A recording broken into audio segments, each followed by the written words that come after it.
مرحب مرحب. Banyak sekali kajian-kajian tentang otak ya. Hal yang menarik yang membuat saya sendiri tertarik menekuni bidang perilaku, ilmu otak dan perilaku manusia ini yang teman-teman kenali dengan nama neuroscience ya. Ternyata di dalam Al-Quran pun Allah memberikan informasi tentang struktur otak itu, gitu ya.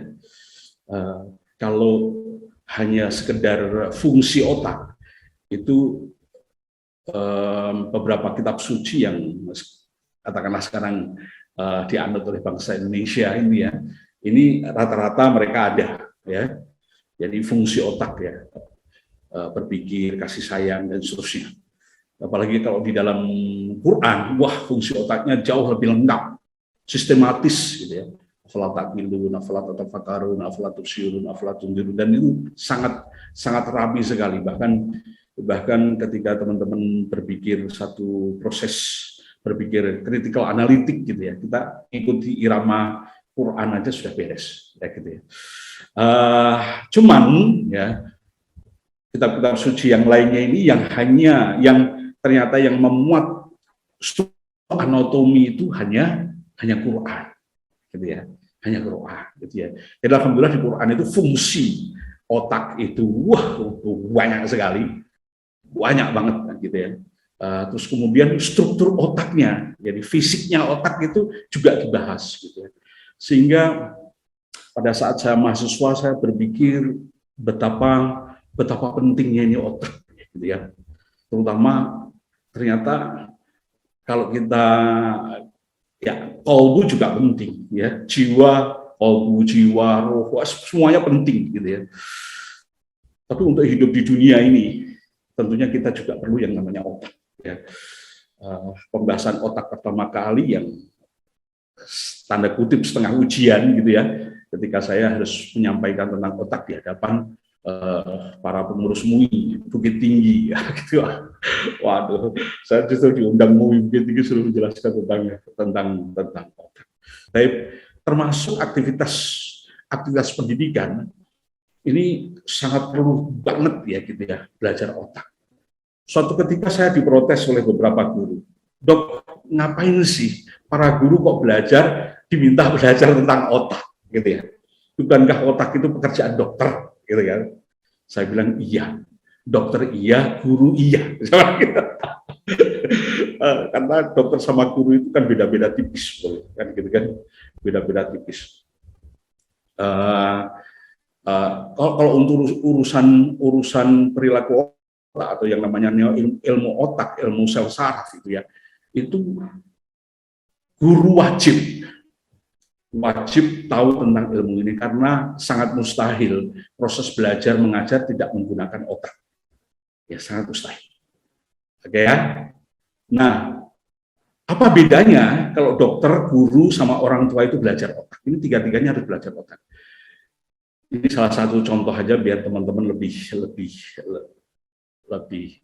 serius untuk menekuninya. Bahwa kalau dokter ada satu area otak aja yang namanya basal ganglia, itu dipelajari oleh dokter, oleh guru, oleh orang tua. Kalau dokter mempelajari satu area yang namanya basal ganglia itu dalam rangka untuk mengetahui kelainan-kelainan di basal ganglia, untuk menjawab penyakit-penyakit yang berurusan dengan basal ganglia seperti Parkinson misalnya gitu ya. Jadi dokter fokus itu. Ya kekurangan stok hormon dopamin ya yang berperan penting di basal ganglia itu membuat gerakan-gerakan tidak halus lagi. Seperti teman-teman bisa lihat si Muhammad Ali di akhir hayatnya beliau menderita satu penyakit yang namanya Parkinson. Nah, dokter mempelajari itu dan seterusnya. Oke. Guru mempelajari bagaimana sih mengajari anak sedemikian rupa sehingga anak itu semangat belajar, sehingga anak itu tumbuh rasa ingin tahunya, ya.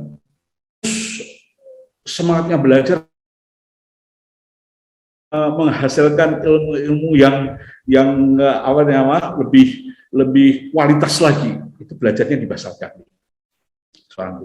Orang tua belajar bahasa Alkalia juga, tapi sasarannya beda, untuk membangun karakter, bagaimana membangun kebiasaan yang rutin, ya, yang baik gitu. Ini belajarnya adalah belajar bahasa Alkalia. Sama-sama belajar satu piranti otak, tapi tiga profesi, katakanlah orang tua juga profesi, ternyata strateginya berbeda, ya teman-teman ya.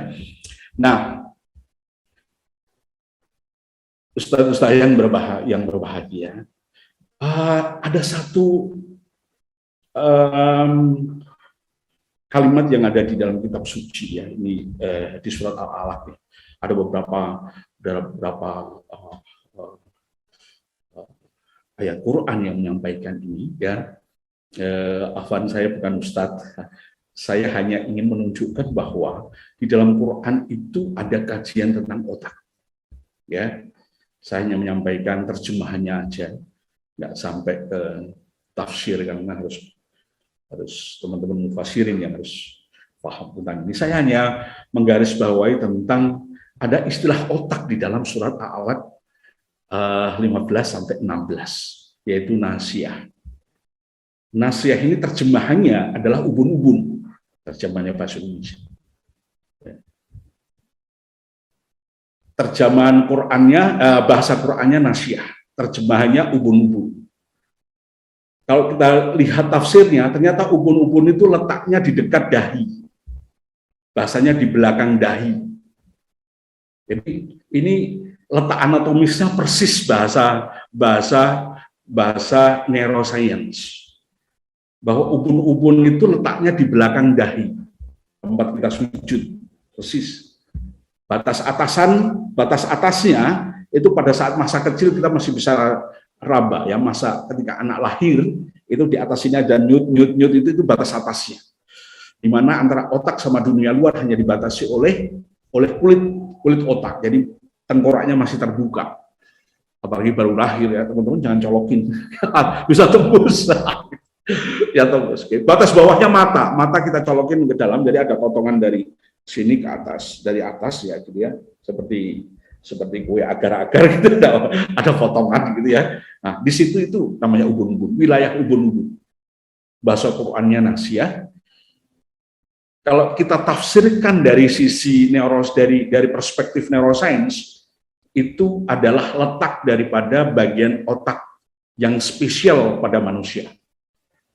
Yang membedakan otak manusia dengan bukan manusia hanya itu. Lainnya hampir-hampir sama. Ya, sapi punya batang otak, manusia juga punya. Sapi punya sistem limbik, manusia juga punya. Ya, sapi punya korteks, manusia juga punya. Ya, jadi yang membedakan adalah yang persis di belakang dahi. Namanya prefrontal cortex, ya, persis di belakang dahi. Nah ini bagian di belakang dahi ini fungsinya memang untuk berpikir. Saking pintarnya, kadang-kadang saking berpikir gitu ya, nggak karu-karuan proses berpikirnya, ya, dia nggak menyadari, manusia tidak menyadari bahwa otak itu juga terproses dengan satu istilah bias kognitif. Jadi kadang-kadang berpikir gini, ternyata bias. Dampaknya apa? Bengkok. Dampaknya bengkok, maka kelihatannya benar tapi ternyata nggak benar, ya, gitu ya. Ini di prefrontal cortex. Maka prefrontal cortex ini tempat kita sujud ini. Tempat kita sujud itu bisa membuat manusia mulia menjulang tinggi, atau sebaliknya manusia nyungsep, ya, lebih rendah daripada hewan melata. Ya, karena prefrontal cortex ini bisa membuat yang namanya getuk, getuk. Kalau di Ngawi, saya kebetulan orang Ngawi.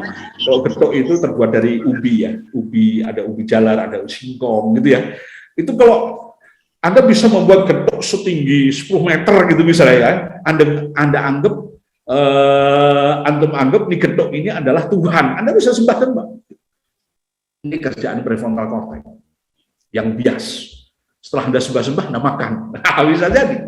Gitu, jadi ini bisa lebih dekat sama ketuhanan, atau dia menjadi durhaka kelas kakap. Ini prefrontal cortex. Ini satu-satunya bagian otak yang dimiliki oleh manusia yang membuat manusia beradab atau di bawah atau sebaliknya. Oke ya.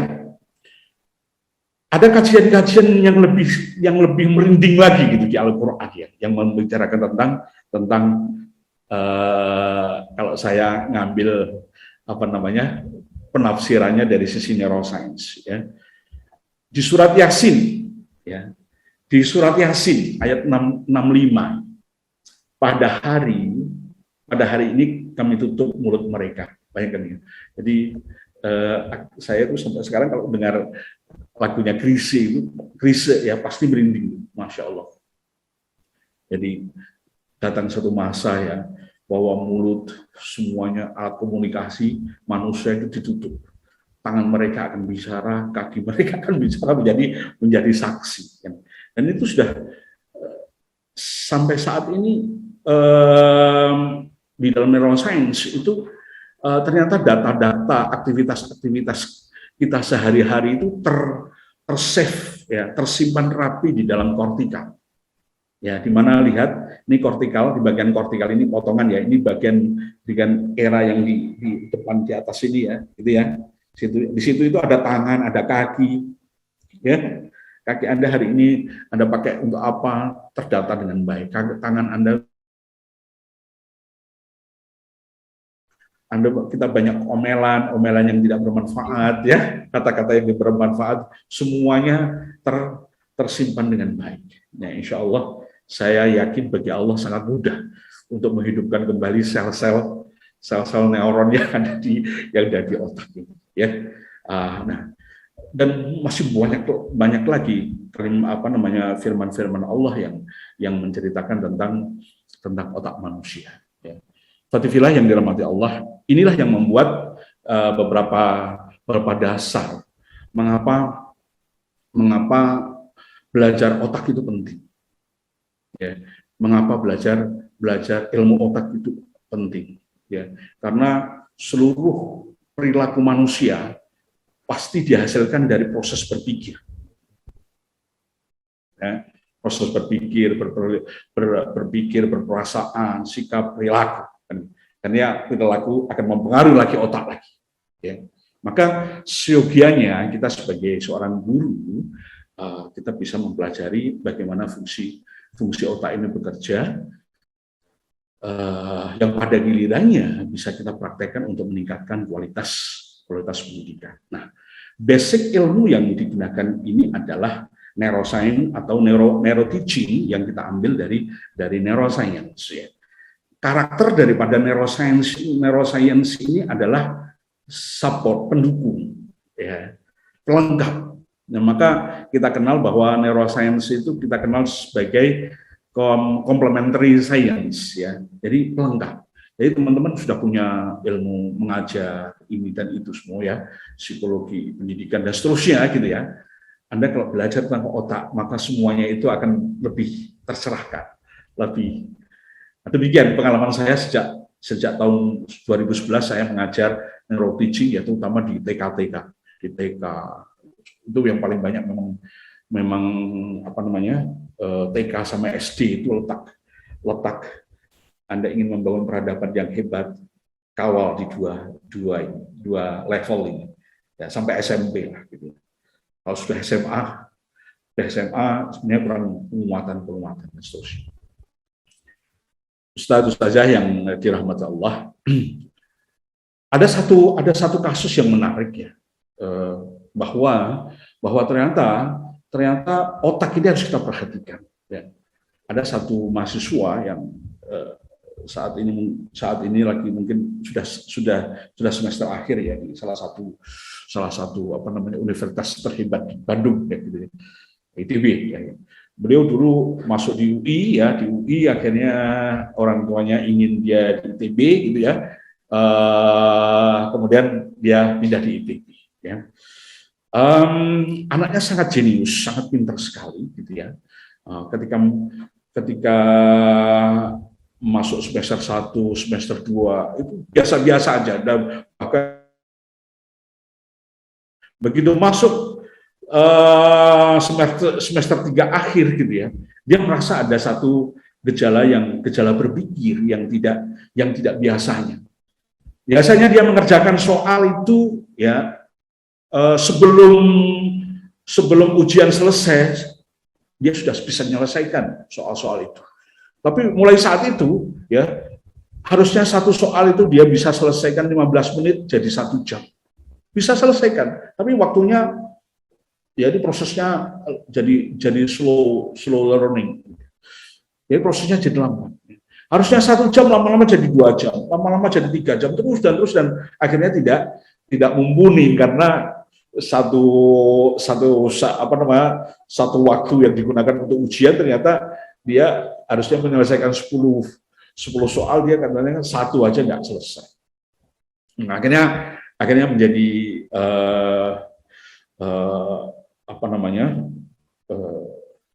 menjadi sebuah masalah tentunya ya, gitu ya. Yang bisa menyelesaikan masalah itu adalah dokter neurolog, ya, dengan menggunakan pemeriksaan MRI yang bukan yang fungsional, yang biasa, gitu ya. Kita temukan adanya pengecilan otak hipokampus itu urusannya dengan memori yang di sebelah kiri. Sebelah kiri itu lebih kecil daripada sebelah kanan, dan profil pengecilannya namanya sklerotik. Berarti ada satu proses, gitu ya. Ada satu proses mengecil, gitu ya. Jadi kalau sklerotik itu, kalau teman-teman lihat seperti kalau Anda kehujanan, naik motor kehujanan, gitu ya, udah dingin, gitu ya, di tangan sini mengkerut kayak gitu ya, hampir seperti itulah. Dan itu terjadi di bagian hipokampus nih yang warna merah ini, sebelah kiri. Ya, efeknya apa? Kemampuan analitik, kemampuan menganalisis data dan seterusnya, dia mengalami hambatan yang amat luar biasa. Singkat cerita, akhirnya dengan ini masalah pendidikan, tapi yang menyelesaikan adalah kedokteran. Akhirnya dari situ kita berikan advice untuk masuk untuk pindah fakultas, dan akhirnya dia ngambil fakultas yang lebih dominan aktivitas berpikirnya di belahan kanan, dan dia bisa running dan bisa meneruskan aktivitas sekolahnya. Nah, neuroscience memberikan satu jawaban bahwa selama otak anak itu normal, itu nggak ada istilahnya anak bodoh, nggak ada. Yang ada mungkin ada sesuatu, mungkin dari sisi emosinya, mungkin dari strukturnya, mungkin dari fungsinya, ya, mungkin dari rangsangan lingkungannya. Ya, ini yang bisa membuat kualitas daripada aktivitas otak itu jadi berkurang. Oke, agak cepat dikit ya, kita lanjutin ya. Nah, banyak fenomena anak-anak remaja kita ya, perkelahian dan menggunakan gadget itu kalau penggunaannya lebih dari 2 jam, yang ternyata gadget maksud saya bermain internet game yang lebih dari 2 jam per hari ternyata berdampak kepada gangguan-gangguan yang ada di otaknya. Salah satunya adalah proses pengecilan daripada si hipokampus. Itu udah jadi kajian di dunia kliniknya. Ustadz dan Ustazah, neuroteaching itu berasal dari 2 kata. Neuro, ya, artinya apa? Neuron. Neuro itu berasal dari neuron. Neuron itu artinya sel saraf otak. Ya. Kemudian teaching, ya kita artikan pembelajaran, proses belajar. Ya. Nah, kalau kita gabungkan, neuroteaching ini adalah proses pembelajaran yang berbasis otak itu, berbasis sel saraf. Ya, gitu ya. Sel saraf yang membangun otak. Lalu apa hubungannya antara sel saraf dan proses pembelajaran? Ternyata proses pembelajaran ini terjadinya di dalam neuron, atau minimal melibatkan neuron. melibatkan neuron. Maka dalam dunia pendidikan dasar untuk menyiapkan anak-anak itu cerdas, itu yang kita harus kita perhatikan adalah salah satunya adalah neuronnya. Di dalam neuroscience itu kalau kita ngomong anak cerdas, itu minimal 3 yang kita cek. Ya, saraf sensorik motoriknya seperti apa. Ya, kalau ininya bagus berarti neuron-neuronnya juga oke. Yang kedua adalah otak emosinya, bagaimana aktivitas emosi yang terjadi. Yang ketiga adalah aktivitas rasio. Nah, 3 ini. Dari 3 ini akhirnya bisa berkembang bermacam-macam model spiritualitas, kecerdasan, ya. Ada kecerdasan sosial, ada kecerdasan macam-macam ya. Ada kecerdasan majemuk ya dari Howard Gardner dan seterusnya. Itu pengembangan dari 3 piranti otak itu, sensorik, motorik, otak emosi, dan otak rasio. Nah, seluruh aktivitas pembelajaran pasti melibatkan sel-sel saraf. Ya. Oleh karenanya, seyogianya kita minimal mengenali aja, ya, nggak usah memahami, mengenali dulu. Nanti kan bisa tertarik ke dalam, ya, mengenali bagaimana sih aktivitas otak belajar itu bekerja. Ya. Dari seluruh aktivitas otak itu, minimal nanti saya akan kenalkan 5 bagian otak yang secara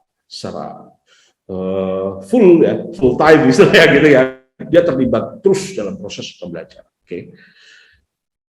Teman-teman, belajar dan mengajar itu ini hasil risetnya Profesor Taruna Ikrar. Saya banyak belajar. Beliau seorang riset ya di Irvine University, sekarang jadi dekan di National Health University di Amerika, ya. Dari seluruh risetnya, gitu ya. Kemarin hampir aja timnya dapat hadiah Nobel, cuman ya belum saatnya kali gitu. Ya. Belajar dan mengajar tanpa melibatkan ilmu otak itu sesuatu yang mustahil. Ya.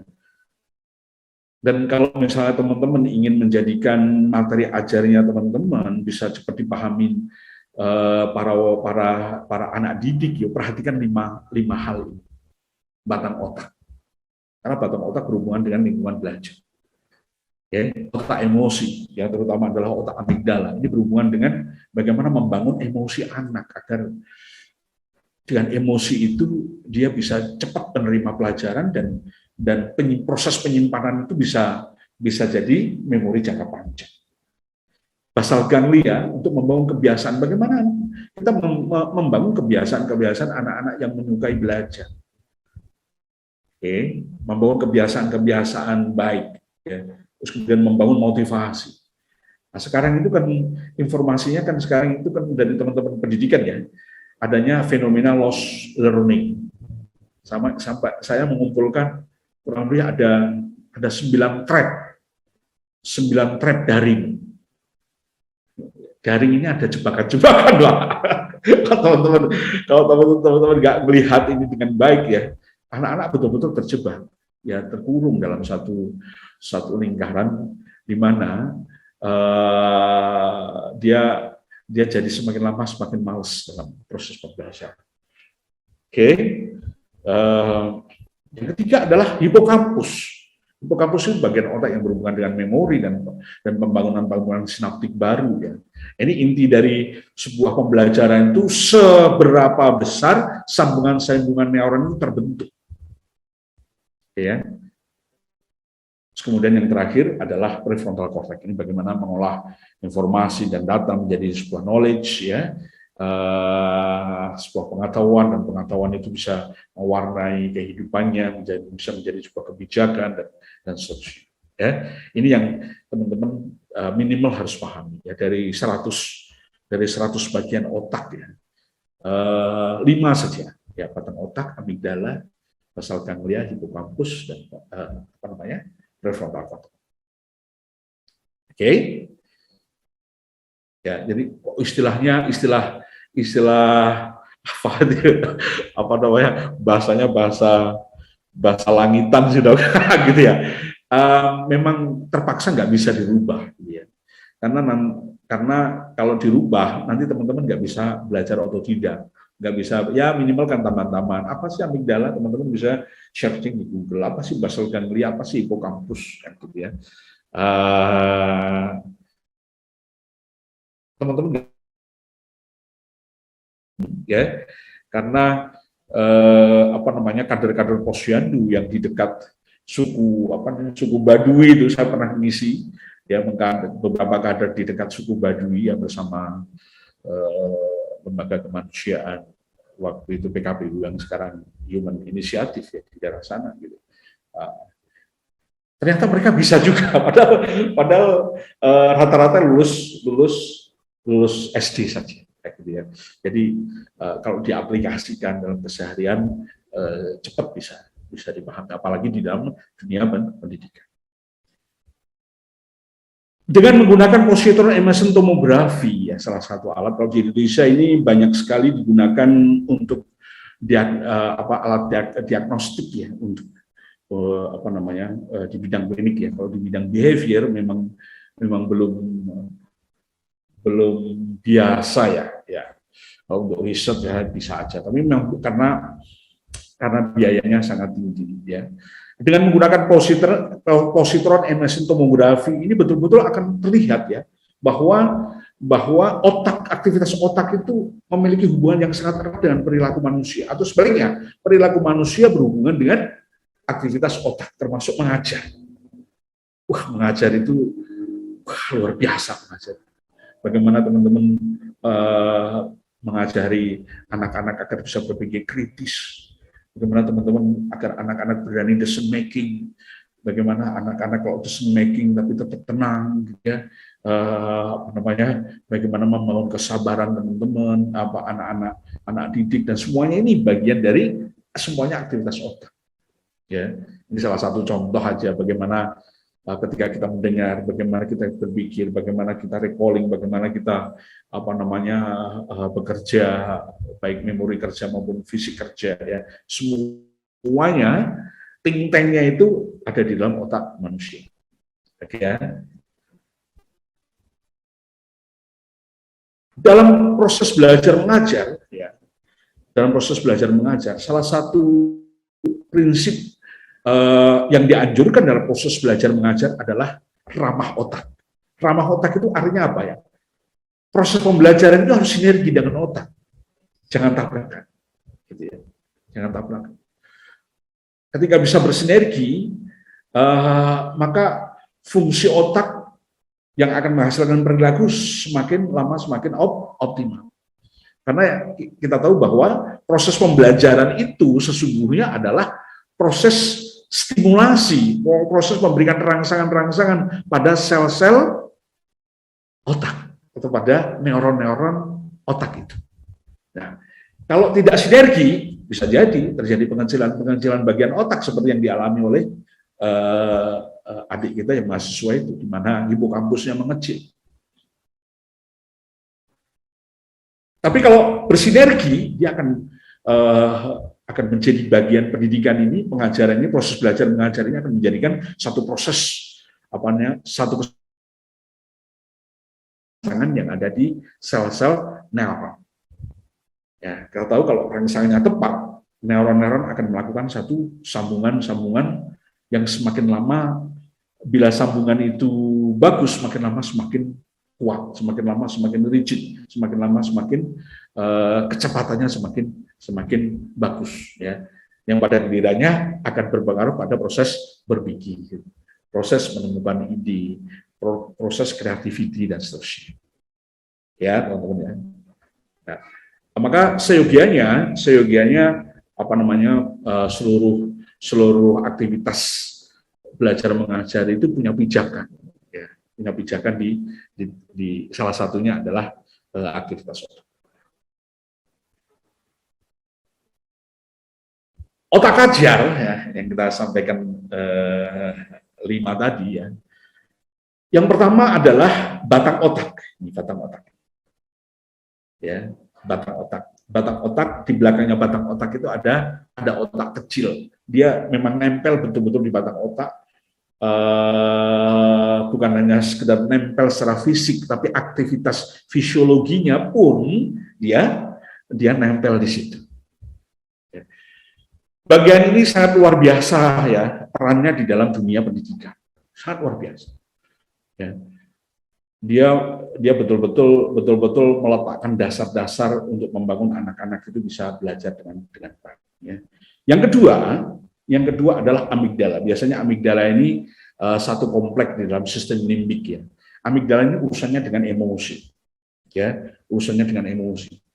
Bahwa proses belajar sesungguhnya adalah proses emosi. Kognitifnya iya. Cuma tanpa emosi, kognitifnya nggak berjalan sebagaimana mestinya. Oke ya. Contoh misalnya seorang anak ingin kalau untuk belajar kan butuh perhatian. Ya. Siapa yang membangun perhatian? Ini bukan bagian otak berpikir. Yang bagian membangun perhatian itu ternyata otak emosi.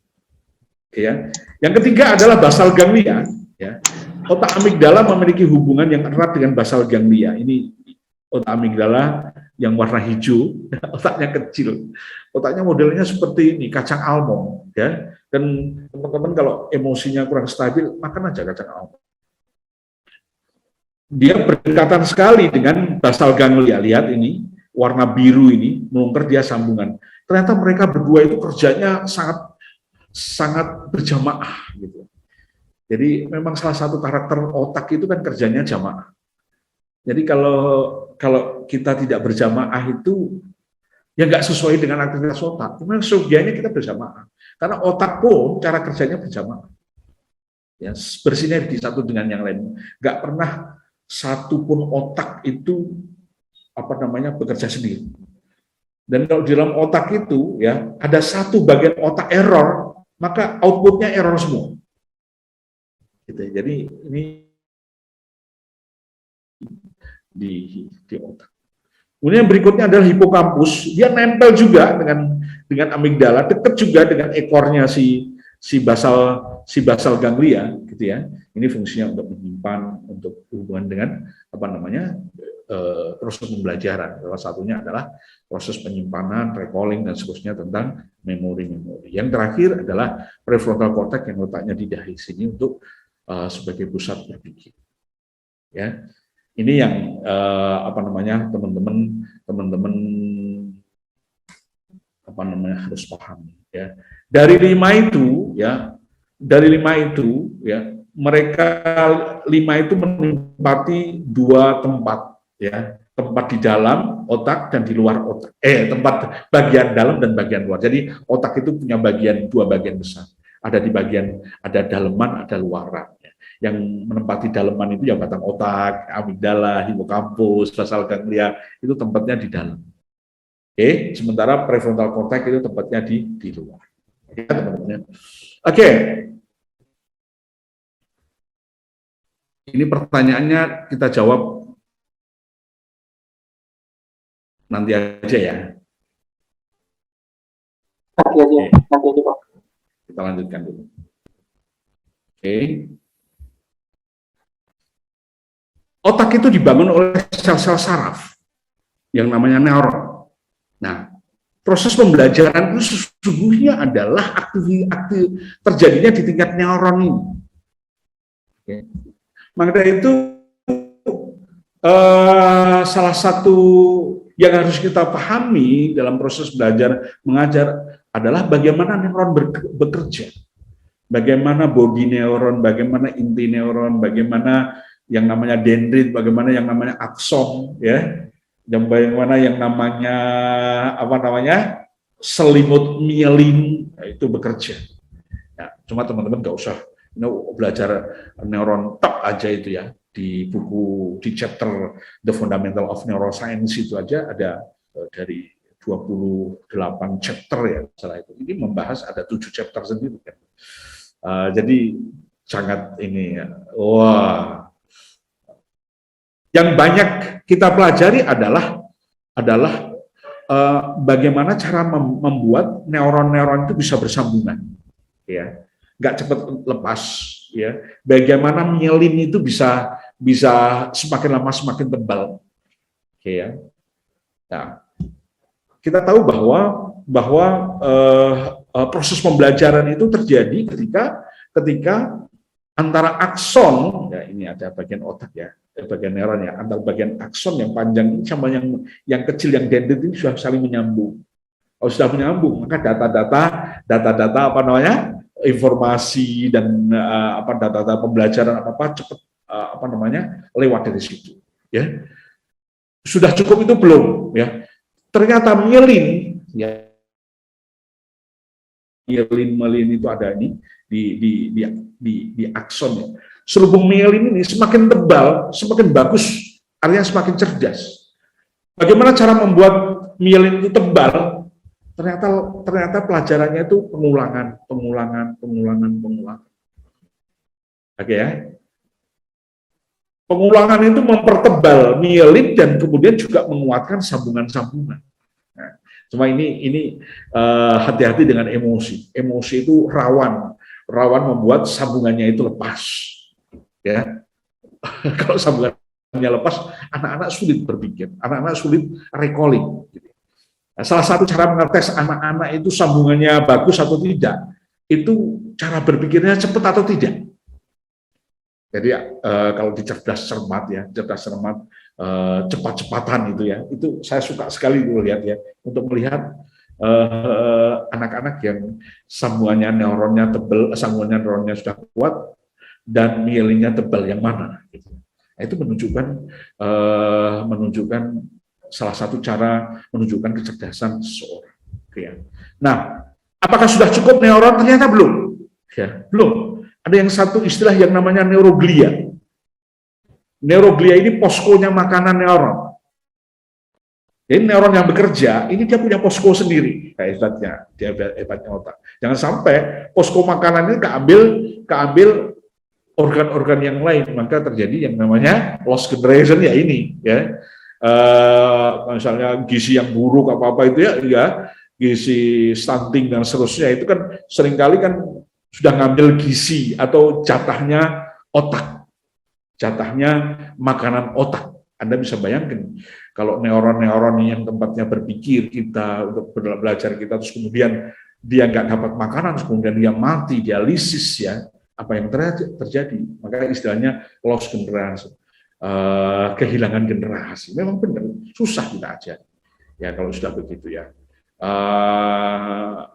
Kita bisa berikan rangsangan ya. Salah satunya memberikan rangsangan itu dengan membangun emosi yang baik, ya. Seperti yang dilakukan oleh Profesor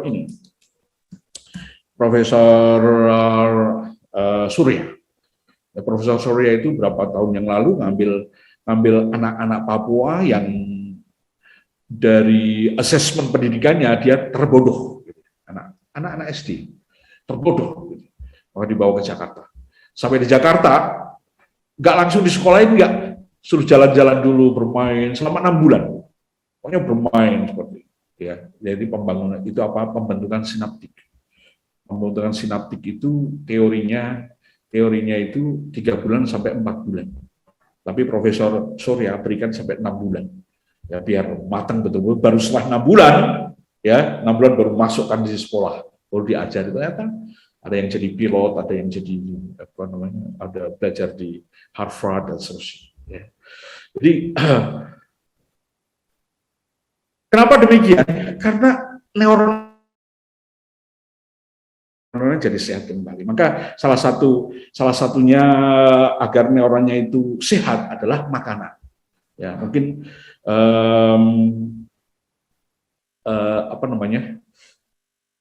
kalau di kafilah kan mudah-mudahan nanti suatu saat kan udah bisa boarding lagi ya, bisa dipertimbangkan ini ya, makanan-makanan yang bagus untuk otak ya.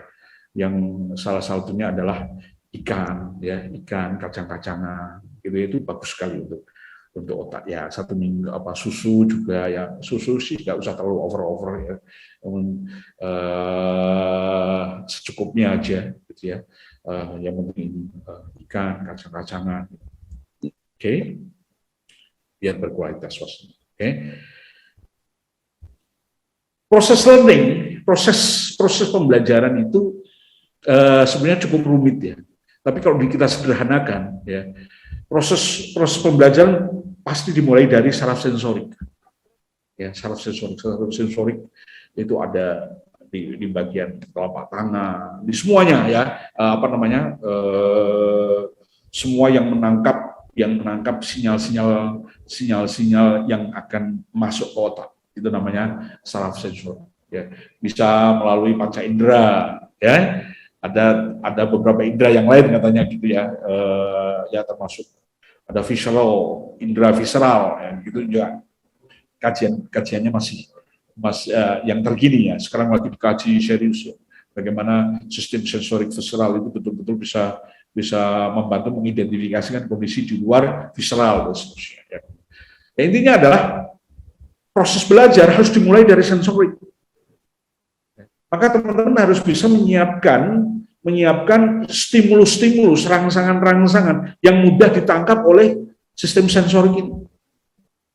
Contohnya misalnya ya, kalau membuat slide ya, slide-nya harus menarik. Ya. Termasuk kondisi kelas harus menyenangkan. Misalnya gitu ya. Jadi saya mencoba lihat di kampung-kampung gitu, kenapa sih jadi lost learning ya gitu ya, dengan proses daring sekarang ya, wajar ya terjadi proses learning ya, mungkin karena belum lengkapnya teknologi di seluruh sekolah-sekolah di Indonesia ya gitu ya. Ada seorang guru itu mengajarnya hanya menggunakan WA, dan banyak kan menggunakan WA, ngobrolnya pakai WA, ya. Setelah ngobrol nggak sampai 15 menit langsung tugas nak selesaikan buku ini, halaman ini besok dikumpul. Gini tuh tok. Bagaimana daya tariknya anak-anak terhadap pembelajaran? Ya, sementara di daring itu ada musuhnya gitu ya. Jadi yang namanya handphone ini yang digunakan untuk yang namanya apa? Internet game. Ya. Nah, ini salah satu yang membuat lost learning. Nah, maka teman-teman di level saraf sensorik ini harus bisa menyajikan sesuatu yang menarik. Ada sahabat saya yang guru SMA, dia nanya, "Mir, teman satu kelas, dia jadi kepala sekolah di salah satu sekolah. Mir, gimana sih anak-anaknya SMA ini, katanya guru-guru banyak yang mereka nggak hadir, cuma yes gitu aja ya, tapi kadang-kadang nggak nongol gitu kan, kadang-kadang yes pun kadang-kadang baru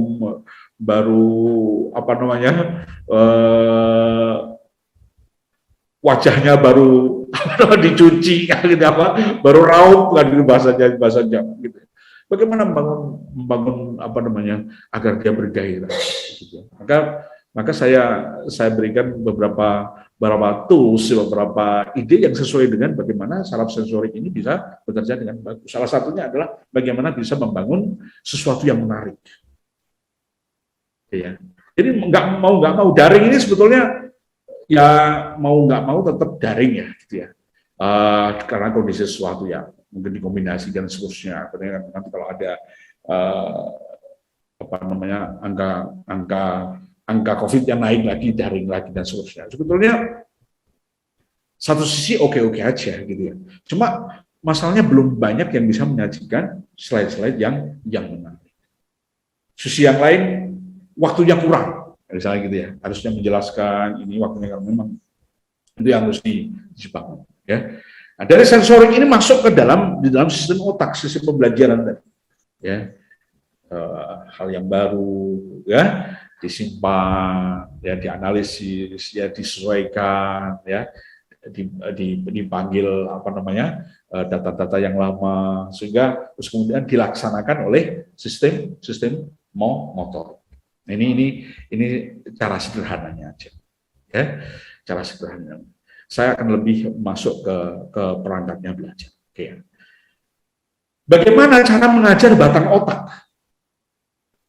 ya, batang otak yang di bagian bawah ini. Batang otak satu paket dengan cerebellum karena memang mereka kerjanya bareng, ya.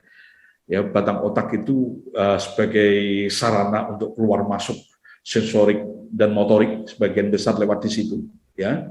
Dan kita tahu bahwa di dalam batang otak itu ada satu nukleus, ada satu inti sel yang fungsinya adalah mengidentifikasikan suasana. Jadi di batang otak itu ada apa namanya? Ada piranti yang mensensor suasana.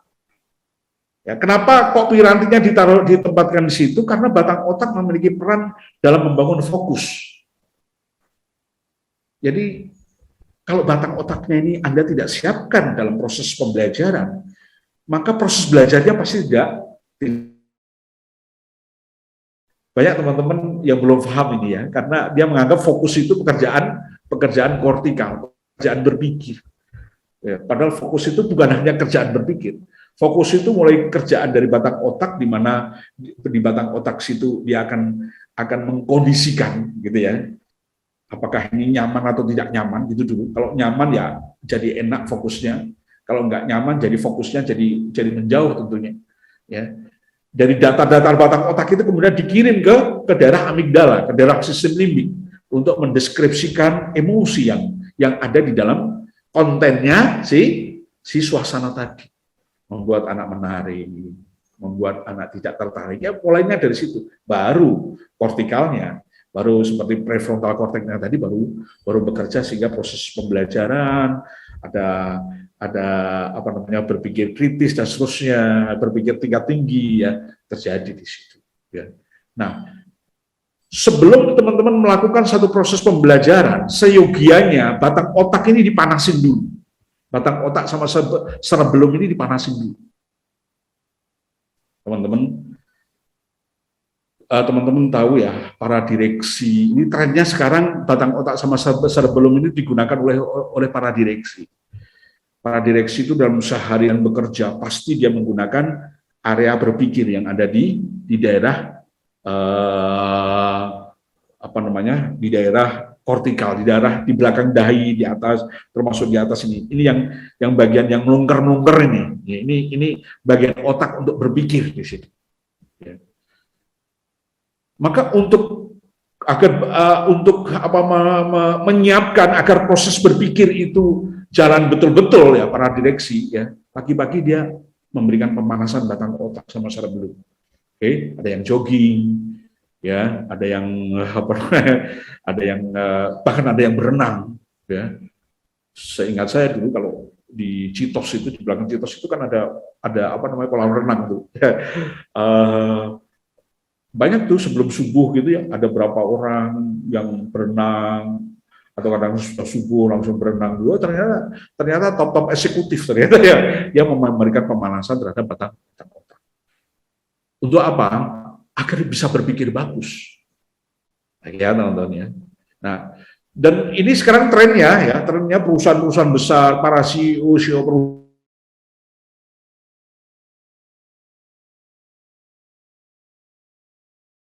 ya jalan kaki. Memang ada tekniknya jalan kakinya. Ya salah satunya adalah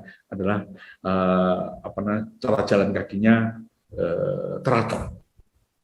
Nah, bagaimana teman-teman mengajari atau teman-teman akan menyiapkan diri Anda untuk mengajar agar cara mengajarnya berkualitas, tidak emosional dan seterusnya, gitu ya. Maka siapkan batang otak sama cerebellum Anda. Anak-anak juga demikian ya. Bagaimana menyiapkan ya, jogging dulu, gitu, olahraga dulu, ya, 10-15 menit. Ya bisa jadi sebetulnya di daring itu ya. Anda siapkan ya mungkin 10 menit, ya minimal lah gitu ya. Sebelum belajar ya gitu ya, kita gerakan dulu, dengan lompat-lompat dikit gitu ya, biar batang otak sama cerebellumnya ini teraktivasi. Kenapa demikian? Karena batang otak sama cerebellum ini, ya, terutama di cerebellum ini ada kabel, ada saraf yang langsung ke daerah pusat berpikir, namanya cerebellocorticalis, ya, atau kortikocerebellar. Ya, aktivitas itu membuat orang-orang yang bergerak, ya, melakukan aktivitas gerakan-gerakan yang teratur, yang intens, itu membuat proses berpikirnya bisa berjalan dengan baik. Nah, sebelum masuk kelas, anak-anak diberikan jogging dan seterusnya. Itu dulu kajiannya kenapa anak-anak sebelum masuk kelas olahraga dulu. Dari zaman saya dulu senam kesegaran jasmani, ya gitu ya. Kenapa kan gitu ya? Itu dulu basic knowledge, biar darah, termasuk aliran darah ke otak itu biar lebih banyak, sehingga oksigen banyak, sehingga untuk belajarnya bagus, ya itu benar itu. Tapi ternyata nggak hanya itu, ya ternyata nggak hanya itu, ternyata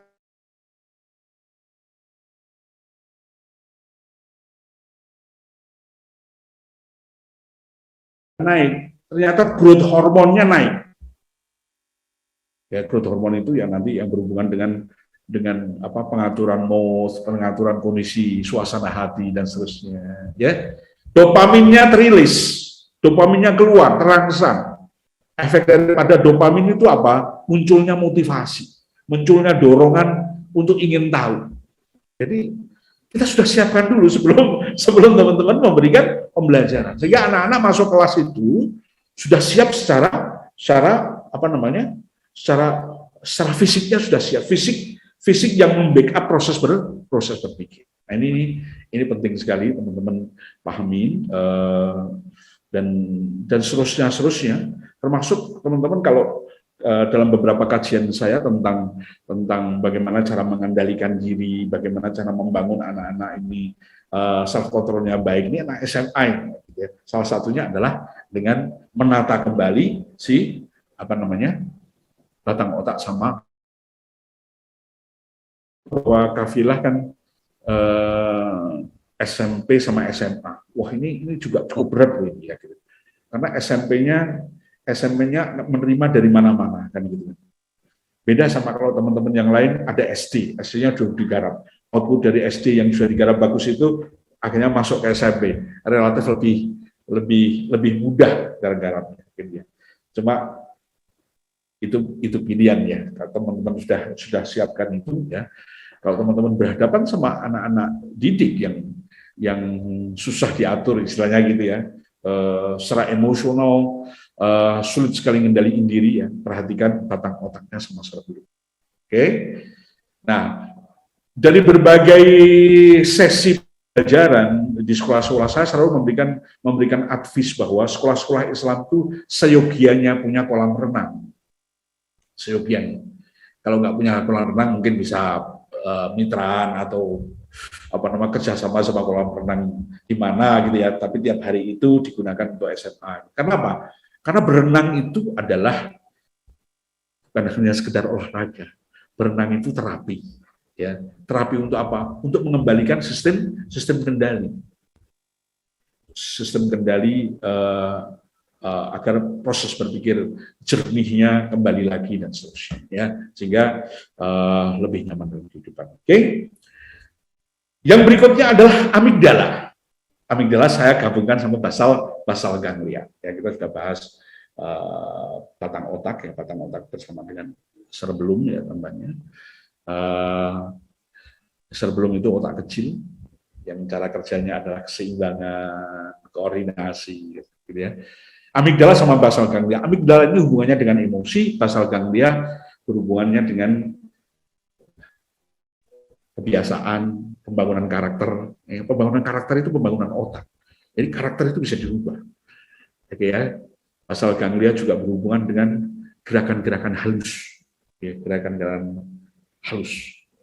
Ya, yang namanya motorik halus, ya, itu salah satunya adalah penggarapan di basal ganglia. Nah, lihat ini, antara basal ganglia sama amigdala sering kerja bareng, ya. Karena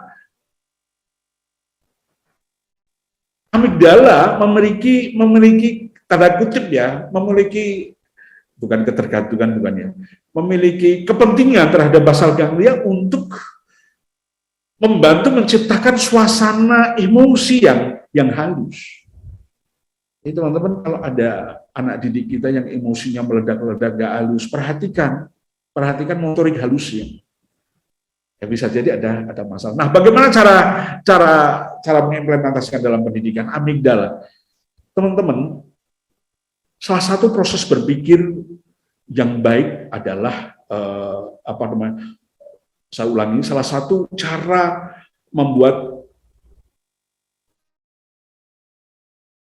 memori pembelajaran dengan sempurna adalah suasana atau kondisi pada saat berlangsungnya proses belajar mengajar itu menyenangkan. Menyenangkan. Ini risetnya banyak sekali. Kondisi yang menyenangkan itu ditangkap oleh amigdala. Ya, ini nanti hubungannya dengan memori jangka panjang. Kondisi yang menyenangkan itu ditangkap oleh amigdala. Dari yang menyenangkan ini akhirnya membuat dorongan ingin tahu. Ya. Dorongan ingin tahu itu diaktifkan oleh basal ganglia sehingga ada sesuatu yang menarik gitu ya. Terus kemudian sesuatu yang unik, ya, menarik dan seterusnya gitu ya. Terus kemudian kondisi yang menarik, yang menyenangkan, yang menarik ini menyebabkan basal ganglia itu mengeluarkan yang namanya dopamin. Dopamin ini yang akhirnya mendorong anak-anak bisa semangat belajar. Maka satu-satunya syarat, saya katakan satu-satunya syarat untuk membangun anak-anak itu, untuk menciptakan anak-anak itu bergairah dalam proses belajar, maka bangunlah sesuatu yang menarik. Saya punya sahabat sekarang di Seattle. Seattle sekarang lagi musim dingin ya, di Amerika. Tadi malam dia ngomong, "Dok, tantangan dok, kenapa? Dingin banget." Sekarang saya bilang, sekarang temukan hal yang menarik, yang Anda sukai, yang menyenangkan dalam kondisi yang dingin. Anda akan nyaman. Dia tarik, ternyata nyaman jadinya. Nggak lama setelah menemukan hal yang menarik dalam kondisi yang dingin itu, akhirnya suasananya dinginnya jadi sesuatu yang menarik. Nah, teman-teman harus bisa menciptakan kondisi yang menarik dalam kelas. Sekarang dalam kondisi daring, bagaimana anak-anak menarik ikut kelas di dalam daring? Sampai suatu ketika sahabat saya yang nanya tadi, saya ngomong gini, teman-teman guru, misalnya guru biologi, ketika akan menjelaskan tentang sesuatu, tanaman sesuatu misalnya, ya jangan di dalam kelas ngerjain, ya nyari di kebun, di mana tumbuh-tumbuhan itu tumbuh, ya tentunya dengan sinyal yang bagus juga dipertimbangkan, gitu ya. Terus ajak itu murid-murid, ajak murid-murid yang lainnya, mungkin 5 atau 6 murid-murid yang memiliki kemampuan mempengaruhi teman-temannya, gitu ya, ikut langsung di situ, ya 5 orang atau 7 orang, jangan banyak-banyak, ikut di mana Pak Guru atau Bu Guru yang lagi melakukan proses daring itu. Ya, jadi daringnya tidak harus dalam kelas, daringnya bisa di kebun, daringnya bisa di sawah, daringnya bisa di mana-mana, biar suasana ini membuat sesuatu yang menarik. Gitu ya. Nah, ini aktivitas yang kondisi begini bisa menyentuh amigdala akhirnya dia akan membangunkan basal ganglia yang namanya nucleus accumbens, ya, dampak dari tereksitasinya kondisi menyenangkan di basal ganglia itu membuat dopaminnya keluar, yang pada gilirannya anak jadi rasa nyaman, anak lagi rasa tantangan tapi senang. Oke. Nah, dalam kondisi seperti ini, ya, dalam kondisi yang menyenangkan, penuh gairah, gitu ya, penasaran terus-menerus dan seterusnya, gitu ya, maka proses sinaptik yang ada di dalam basal ganglia, yang ada di dalam hipokampus itu terjadi. Semakin banyak sinaptik, ya, semakin banyak memori-memori yang tersimpan, plus dengan kondisi yang menyenangkan, membuat memori-memori yang tersimpan tadi menjadi memori-memori jangka panjang. Implementasinya. Ya, nah, perlu dieksplorasi lebih dalam yang menarik seperti apa. Oke ya, mulai dari mata pelajarannya, mulai dari cara menyampaikannya. Ingat daring ini betul-betul kalau ustadznya cara menyampaikan bagus, enak sekali. Ya. Ada satu catatan dari anak saya yang kebetulan sekarang dia milih ya, padahal saya maunya dia di kafilah terus, ya. Tapi dia milih di, sekarang anak saya pindah di Madrasah Aliyah Negeri di Manado. Dia memberikan satu catatan, saya cuma minta catatan yang paling berkesan, ya gitu. Catatan yang paling berkesan adalah guru Ustadz di halakohnya. Ya, saya memang memberikan catatan Ustadz, ya nggak tahu siapa ya Ustadz beliau. Itu cara komunikasinya betul-betul kalau dari sisi amigdala menyentuh betul-betul. Anda berikan apresiasi ya. Nggak tahu Ustadz siapa. Ahwan, yang lainnya oke saja. Tapi ini ada bagaimana teman-teman kalau belajar bagaimana membangun suasana halakoh yang menarik gitu ya. Coba kemarin Fauzan Rantisi itu Ustadz yang membimbing halakohnya Ustadz siapa itu cukup saya berikan apa namanya ya bagaimana kesabarannya. Alhamdulillah. Gitu ya. Alhamdulillah luar biasa. Ya, awal karena saya pas setiap halakoh gitu ya, saya selalu merhatikan, bagaimana cara merespon Ustadz itu ketika ada murid-muridnya di halakoh itu yang kok sepertinya kurang semangat, bagaimana cara menyemangati, gitu. Ya perlu dicontoh. Yaitu sungguhnya dia sedang mengaktifkan basal ganglia, mengaktifkan amigdala ini akhirnya nyetrum ke basal ganglia ini ada sambungannya ini ya, yang warna biru ini yang membuat basal ganglia teraktivasi ya, sehingga terjadi yang menarik gitu ya, dan suasana yang menyenangkan itu membuat memorinya jadi apa namanya bagus gitu ya, hafalannya jadi oke, enak gitu ya. Apa nih? Saya kira sama Fauzan hafalannya jangan lupa ini di sana aja juga sih. Ya, mudah-mudahan dia menemukan apa namanya suasana yang baik persis seperti yang di kafilah ya. Barakallah teman-teman Ustadz dan Ustazah. Kita lanjutkan hipokampus. Ini basal ganglia sama ini basal ganglia sama amigdala ini kajian di neuroscience modern sangat luar biasa, terutama di behavior. Ya, sangat luar biasa kajiannya. Bagaimana merubah. Jadi suasana sekarang kan harus berubah ini. Rubahnya cepat. Bagaimana change behavior itu betul-betul sebuah PR yang luar biasa di Indonesia ini gitu ya. Karena memang apa ya, mungkin tanahnya yang gemah ripah lojinawi ini kali ya gitu ya. Sampai ada kondisi yang nggak menyenangkan, dia cuek aja gitu-gitu. Tapi sekarang harus berubah. Nah, proses perubahan ini membutuhkan dua perangkat ini minimal ya, selain perangkat yang lain. Yang berikutnya adalah hipokampus. Hipokampus ini hubungannya tadi dengan pembangunan apa namanya memori, pembangunan memori.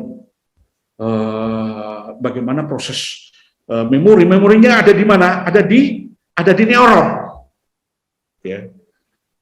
Nah, neuron ini memiliki ya semuanya terisi dengan sel-sel saraf ya.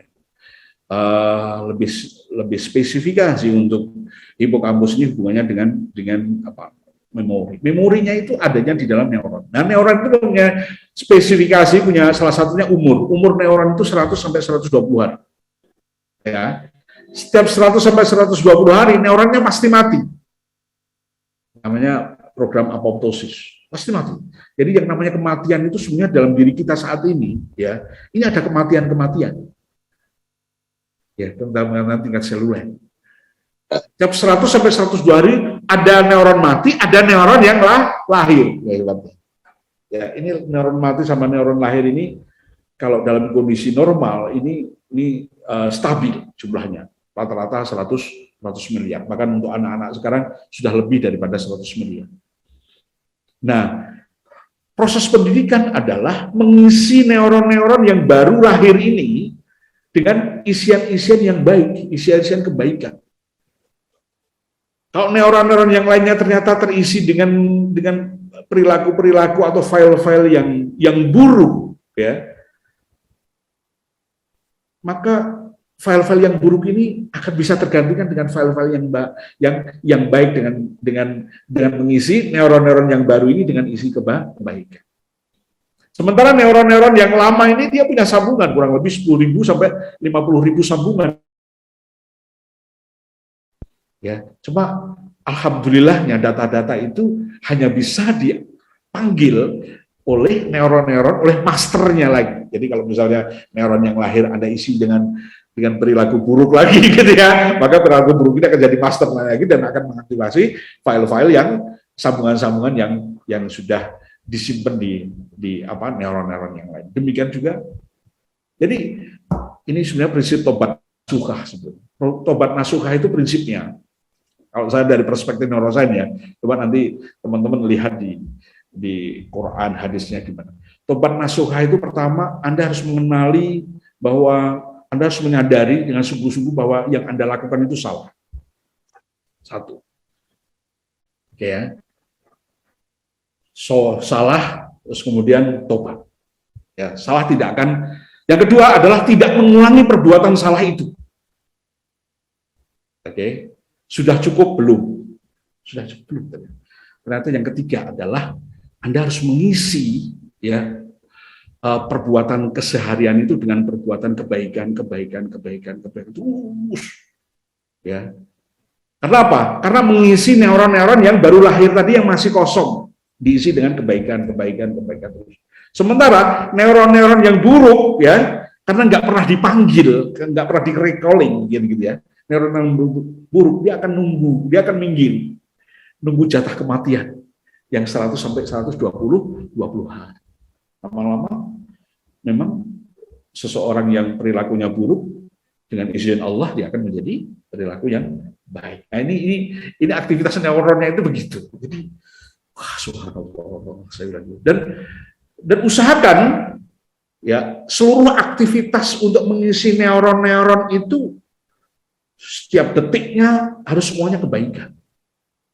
Kalau itu bisa, maka perubahan kebaikan itu dalam beberapa riset itu melaporkan 21 hari, ya, bisa 30 hari, bisa 40 hari, gitu ya. Jadi wajar kalau bulan Ramadan itu kalau teman-teman bisa ngisi aktivitas itu dengan kebaikan-kebaikan itu, maka sesudah Ramadan Anda jadi fitrah itu masuk akal. Gitu. Karena neuron-neuron yang baru lahir Anda sudah isi semuanya, ya. Karena kita tiap detik itu ada neuron yang mati, ada neuron yang lahir. Ya, karena neuron kita miliaran, yang informasinya sekarang itu sudah ada yang melaporkan untuk anak-anak 185 miliar. Jadi teman-teman, kalau saya itu mungkin masih rata-rata 100 miliar ya, kayaknya wajar aja. Karena minuman terbaik saya itu tajin. Tajin. Kalau sekarang udah apa namanya prebiotik, DHA, omega 3, omega 6, dan seterusnya. Wajar kalau neuronnya itu neuron yang tumbuh itu banyak sekali dan sambungannya cukup bagus. Kembali kepada hipokampus. Nah, hipokampus ini cara merangsangnya macam-macam ya.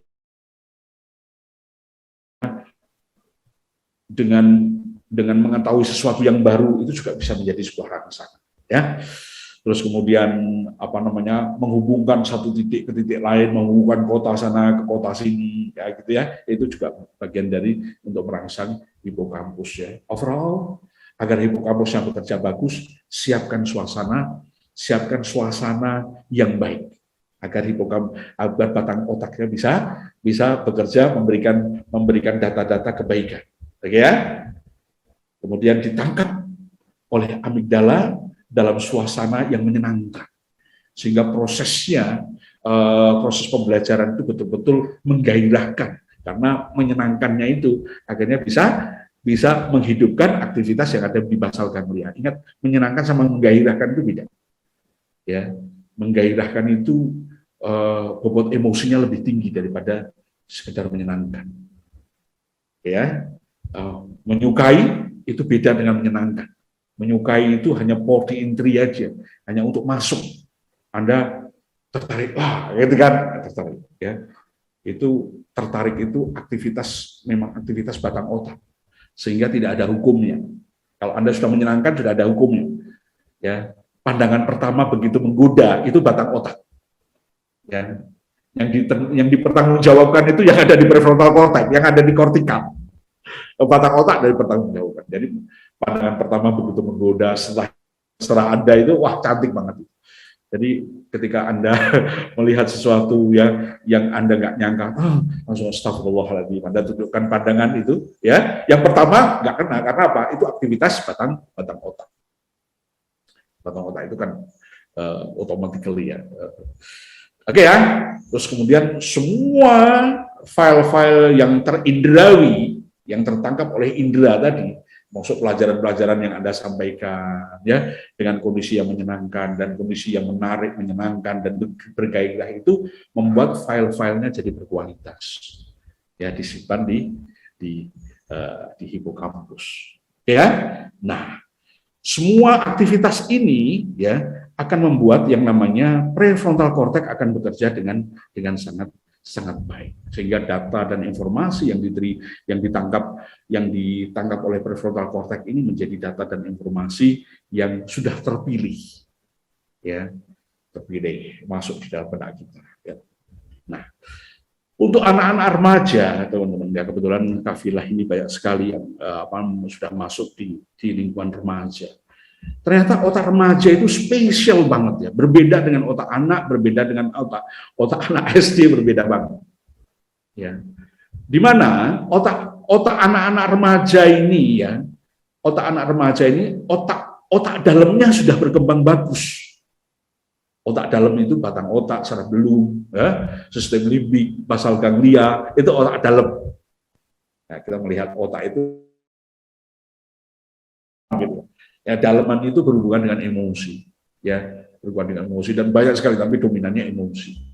Nah, remaja emosinya sudah matang, sudah selesai perkembangannya. Yang belum selesai justru kortikalnya, yang di luar, yang otak bagian luar, otak yang berhubungan dengan berpikir.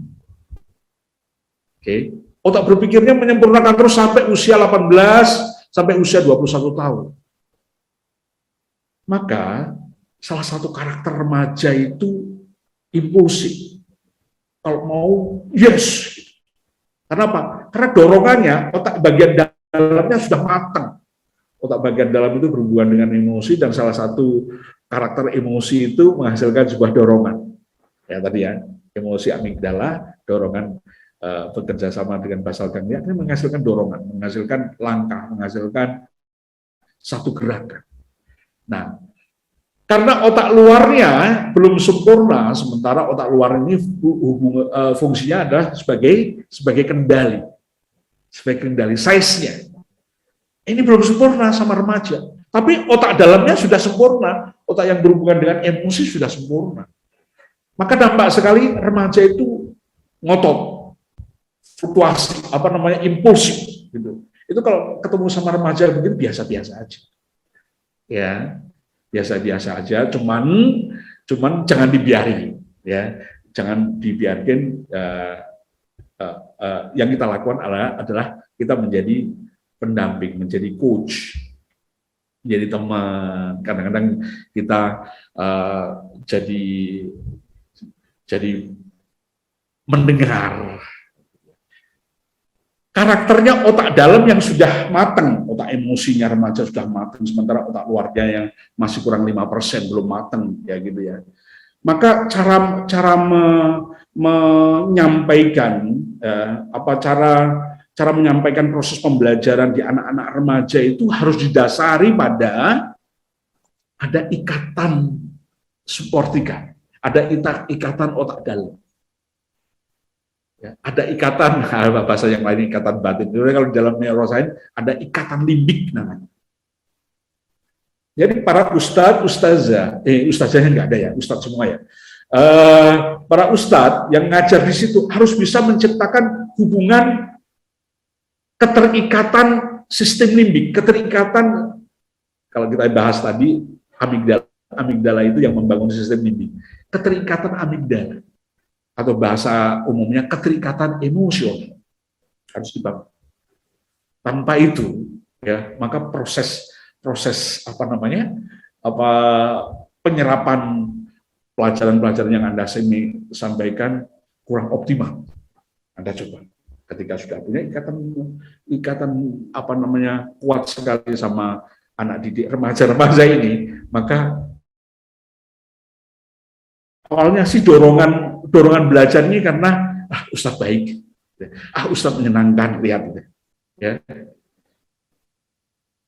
Lama-lama dari Ustadz yang menyenangkan ini akhirnya tercantolkan di pelajarannya apa. Jadi di dalam otak itu aktivitas daripada hipokampus sebetulnya, ya. Kalau di dalam NLP itu ada istilah yang namanya anchor, kayak gitu ya. Itu aktivitas salah satunya memainkan atau dominannya dimainkan oleh si hipokampus. Maka salah satu rahasia yang teman-teman harus mainkan untuk remaja, spesialnya remaja, ini harus dibangun yang namanya ikatan amigdala atau umumnya dikenal dengan ikatan limbik. Ini serangkaian 5 otak ajar yang teman-teman bisa praktekkan dalam aktivitas proses belajar mengajar. Memang lebih asiknya itu kalau offline, tapi sekarang online, ya, mau nggak mau kita harus menggunakan itu dan sukses belajarnya, gitu ya. Online tapi sukses, gitu, bukan terjadi loss learning, bukan itu, ya. Terus kita menggali teknik-teknik proses pembelajaran yang bagus, ya. Salah satu yang teman-teman bisa gali adalah 5 bagian otak tadi, ya, sedemikian rupa sehingga bisa menghasilkan satu proses pembelajaran yang berkualitas. Terima kasih teman-teman, ya. Sebagai kesimpulannya bahwa di tema kali ini targetnya itu adalah para ustadz memahami atau minimal mengenali bahwa proses pembelajaran itu adalah aktivitas otak. Aktivitas yang lainnya iya, walaupun iya pasti terlibat. Ya. Yang kedua, bahwa proses pembelajaran itu ada emosinya di dalam. Maka Anda harus bisa menata emosi dengan baik. Yang ketiga, bahwa proses pembelajaran itu harus diberikan tantangan-tantangan, ya.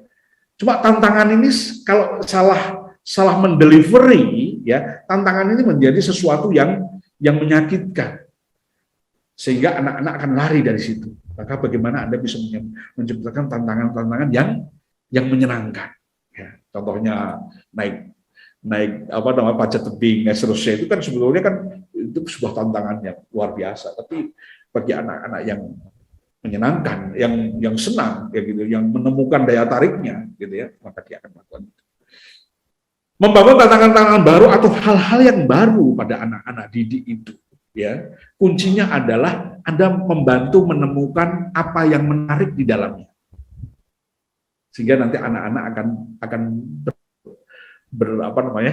akan menyambutnya dengan sesuatu yang menyenangkan. Anda bantu. Kadang-kadang anak didik kita itu, ya, anak-anak kita itu masih perlu bantuan untuk menemukan hal yang menarik. Terutama anak-anak yang cepat bosan. Anak cepat bosan, dia bukan benci pendidikan, enggak, benci pelajaran, enggak, ya. Sesungguhnya kita perlu bantuan dia untuk menemukan apa sih yang menarik.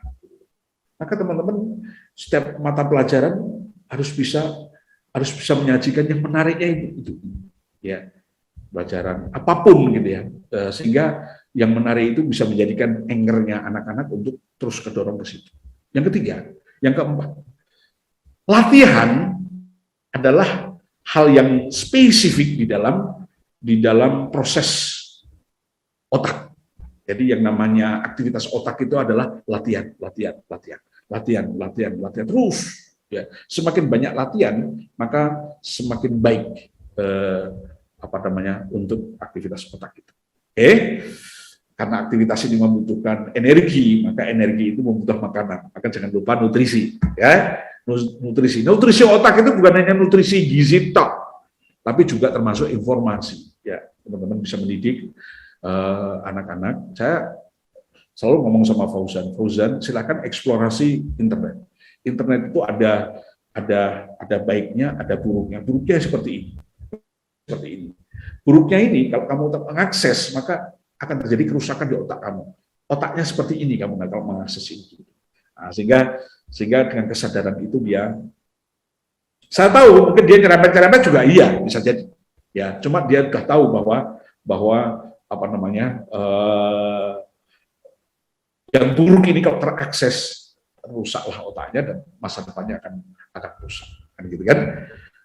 Maka gizi termasuk nutrisi dan informasi ini penting sekali. Terus kemudian yang tidak kalah pentingnya adalah aktivitas fisik, teman-teman. Ya, aktivitas fisik, bahwa berenang itu salah satu aktivitas fisik yang disepakati oleh seluruh para ahli neuroscience, bahwa berenang itu menyehatkan otak. Ya, bukan hanya otak aja. Kalau otak sudah sehat itu yang lainnya biasanya sehat. Ya, akhirnya dia bisa bersinergi. Berenang itu aktivitas yang kita bisa ajarkan pada anak-anak sejak anak-anak usia 4 sampai 6 bulan. 6 bulan itu teman-teman sudah bisa ajari anak-anak di kolam renang. Ya, jadi olahraga pertama kali yang kita ajarkan pada anak-anak kita itu sesungguhnya adalah berenang. Karena berenang itu membutuhkan batang otak, membutuhkan cerebellum. Ya, batang otak yang sudah matang sejak lahir, cerebellum matangnya 4 sampai 6 bulan. Oke ya, selesai itu Anda ajari. Dengan kerapian bergerak, keteraturan bergerak, kelembutan bergerak, ya itu ternyata bagian dari latihan-latihan untuk membangun kecerdasan tingkat tinggi pada manusia. Ya, setelah berenang apa? Naik kuda, bukan memanah. Naik kuda itu bisa Anda ajari ketika anak usia 4 tahun. Oke. Menguatkan interaksi sistem limbik. Ya, ternyata hewan yang sistem limbiknya terbaik itu kuda. Oke, bagaimana Anda melatih kendali diri? Itu latihannya di kuda. Yang namanya mengendalikan diri itu Anda latihannya berkuda. Nanti akan merasakan, oh mengendalikan diri itu gitu. Mengendalikan diri itu bukan bukan. Justru teman-teman kalau ingin mengukur Anda mampu mengendalikan diri atau tidak, itu ketika berhadapan dengan tekanan-tekanan emosi. Kalau emosinya lempeng, biasa aja. Latihannya gimana? Ketika Anda mengendalikan kudanya jalan, biasa aja. Tapi ketika kudanya sudah mulai lari, larinya semakin cepat, maka kendalinya semakin luar biasa. Nah, kalau kendalinya itu sudah automatically gitu ya, sistem otak ini kalau kendalinya sudah automatically, itu persis ketika Anda naik kuda, Anda sudah lepas kendali dan Anda enak naik kuda. Oke, salah satu indikatornya orang-orang yang secara emosional itu cakap itu bisa diuji dengan naik kuda. Gitu. Kalau emosinya bagus itu naik kudanya sudah bisa memanah. Memanahnya tepat. Jadi kalau kan paling gampang ya, ini lucunya yang mengetes ini dari center-center neuroscience yang notabene masih dikuasai oleh ilmuwan non Islam. Dan perilaku sebegini dicontohkan untuk membangun healthy brain, untuk membangun otak yang sehat. Otak sehat itu bukan otak normal. Otak sehat itu otak normal yang cara berpikirnya benar dan ada nilai-nilai yang mengimprove itu. Oke ya. Baru terakhir, buatlah kurikulum yang sinergi dengan otak anak-anak didik kita. Terima kasih. Assalamualaikum warahmatullahi wabarakatuh. Jangan lupa untuk subscribe channel YouTube Pavila TV ya kawan. Assalamualaikum.